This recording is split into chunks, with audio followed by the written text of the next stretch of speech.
BMW's i4 is a mid-sized EV sports saloon aimed at the very heart of the business sector. A car that incorporates all of the company's traditional brand values and does so in a way that should appeal to EV customers looking for a more involving, individual choice in this segment. The BMW i4 has all the pace you'd expect from a mid-sized executive saloon. In fact, it's got a whole lot more. With the mainstream eDrive models, power comes from an electric motor which drives the rear wheels. That puts out 286 horsepower in the base eDrive 35 or 340 HP in the eDrive 40 that we're trying here. That rear-driven format is a classic formula for BMW, but it can't quite cope with the enormous 544 horsepower and 795 newton-meters of torque generated by the top M50 model, which uses a dual-motor all-wheel drive powertrain with an electronic rear differential instead. Stick to the eDrive 40 mid-range model that we're trying here and you'll get more than enough performance with 62 miles an hour delivered in less than 6 seconds. But most other mid-sized EV sports saloons, which cost this kind of money, also feel pretty quick in a straight line. As you'd hope though, where this i4 grabs an advantage is when it comes to the twisty stuff. Now yes, it is helped by the central battery placements, lower centre of gravity, but all electric vehicles also offer something of that sort. With those other EVs though, that advantage is usually all but cancelled out by the extra clunking battery weight that they have to carry about. Now the i4 of course has this too, but its 3 Series derived CLAR chassis is much better at dealing with it. And to that combustion derived platform has been attached the lift related dampers and the rear suspension that's been refined over years in that cousin 3 Series model to a benchmark level of driver engagement. It's a recipe that can't help but elevate this i4 to a segment leading level of dynamic prowess, and it does. It subjectively melts away the kilos and makes this car so much more fun to throw through a series of corners than you'd ever expect an EV could be.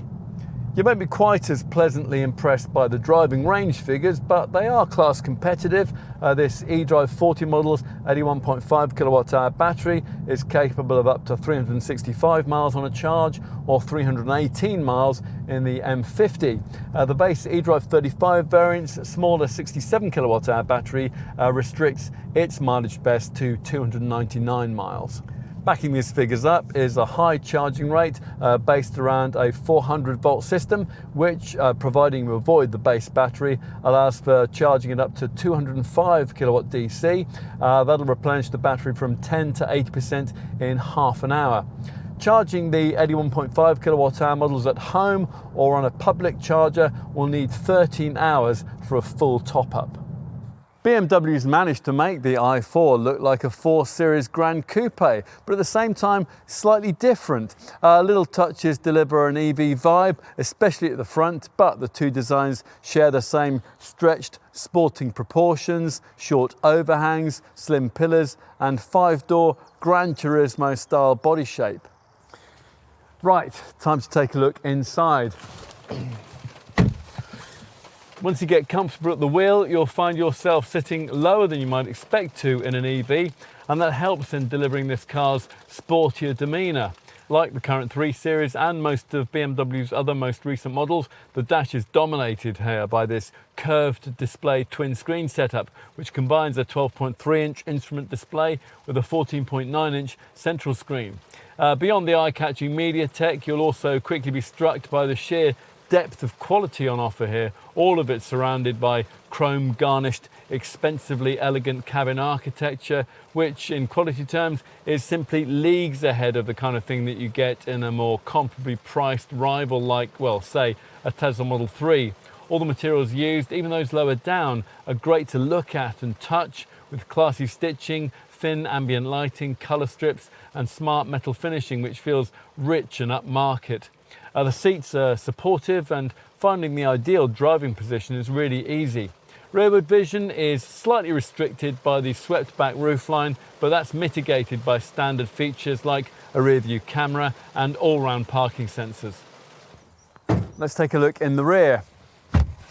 Even if you didn't know that the i4 isn't constructed on a platform primarily designed for an electric car, you might guess the fact once you're seated back here, not only because of the restricted legroom, but also because of the provision of the sort of big central transmission tunnel you'd think an EV wouldn't have to have. In compensation though, you get the kind of premium luxury feel you'd expect from the class above, particularly in a highly spec'd variant like this one with classy stitched door card finishing. Now we keep talking about the lack of EV chassis here. Another thing you have to do without because of that is the small frunk underbonnet space, which many class rivals have for storing the charging cables. Still, the standard powered tailgate rises to reveal a decently sized boot at 470 litres with the seats in place. That's the same as the 4 Series Grand Coupe. The i4 betters Tesla's Model 3 by almost 50 litres and Hyundai's Ioniq 6 and the Polestar 2 by 70 litres. The cargo area has a wide and deep opening. It offers bag hooks and provides small storage spaces on either side.